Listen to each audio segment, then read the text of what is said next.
So hello YouTube, I'm Alvin, CCTRN, and I want to talk to you about a couple lenses I've been playing with. I use Nikon for the most part, and I just recently bought a D600.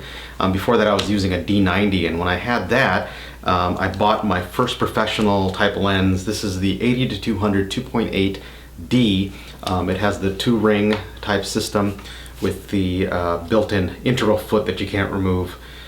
This thing is just built like a tank, and it's been perfect for doing mostly portraits that I've been doing with it. I've been doing a little bit of nature stuff and a little bit of sports. The autofocus is a little bit slower compared to the next lens I'm going to talk about, just because it's not the AFS. It doesn't have the motor built into it. It actually screw drives. It has a little screw drive system, so it has to have the motor. You have to have a camera with a motor in the body, like the D90, the D80, D70, all the 300s I think, and of course the D600, the 7000 I think has that as well. Some of the lower end models won't have that, and you have to have a lens with a APS.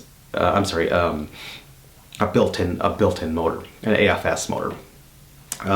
So this has been a wonderful lens, but I got a great deal on the next step up. Now what I've been trying to do is build my the holy trinity of the Nikon lenses, and the first one I want to get is the 70-200 VR2. However, the VR2 is like, I don't know, it's down to $2,000 maybe, $2,400. So I thought about a VR1. I've also been thinking about the Tamron. Tamron just came out with it's not VR, but it's vibration resistant. I can't remember what it's called. But anyway, it's supposed to be really awesome. I follow Matt Granger, the Nikon guy, and he did a real good review on it. And so I was actually looking at that one. It's one about $1,500 US from like B&H and some other places. So that was another good one. They're not in stock right now as I'm making this, but this is another one I thought about replacing my 800. Now the reason why I'm replacing it is, and there's been a few things on the internet I've seen about it. It has a slight back focus that I've noticed on it. On my when you focus, it'll actually focus a little bit behind whatever you're focusing on. So it comes in as a little soft, and I noticed that when I first got the lens. You can program that out on some cameras. I had the D90 and I could not. And so if I shot like, at 2.8 was definitely, you could definitely notice it. At 5, 6, past that, 5.6 and more, it got a little bit better, but it was still a little bit there. For portrait, actually it wasn't too bad. I mean, sometimes a little bit of softness is totally fine. So it wasn't that bad. But when I got the 600, that actually has the fine tune, and I was actually able to tune most of it out. It still had a little bit of softness. Even I had actually cranked it all the way back to about -20, I think it was. And actually, I think I fine-tuned it to about maybe -13, if you know what I'm talking about as far as the autofocus tune. And I got it pretty close. But the other reason is it doesn't have VR, so I do a lot of hand holding with it, and it's a heavy lens, and I kind of wanted something with VR. So the next, a good one to get, and of course not made out of money, so I had to look at getting something a little bit not so expensive, but still a good lens. Well, I picked up the VR1, the first version. This lens is awesome. I just tested it today. I went out and did some pictures. I'll try and maybe post them here, and it's just so clear. It definitely doesn't have the back focus issue. The VR I tested, and even with my crappy hand holding, I was able to get pretty darn clear pictures down to 1/40th of a second, no problem, which is pretty amazing. You can kind of see the size difference.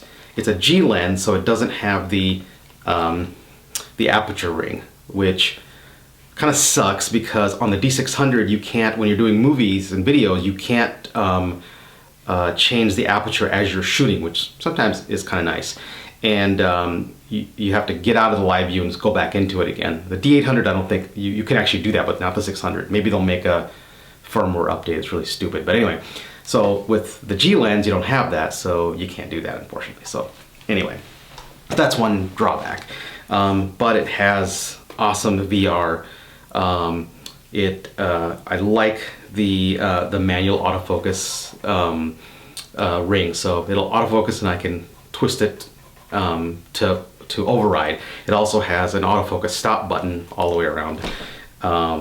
The weight, yeah, they're about the same, I guess. I'm not sure exactly what the specs are, but they're pretty close.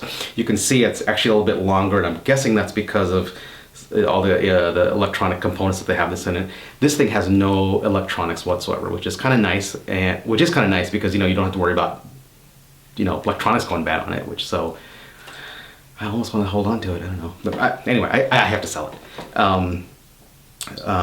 But super happy with this lens. If you guys are looking for a next step up, but you don't want to spend the $2,000, and maybe you want to stick with Nikon and maybe not do with the Tamron, I think you could go either way. But actually, I got this probably about $100 cheaper than the Tamron anyway, so it was actually a pretty good deal for me.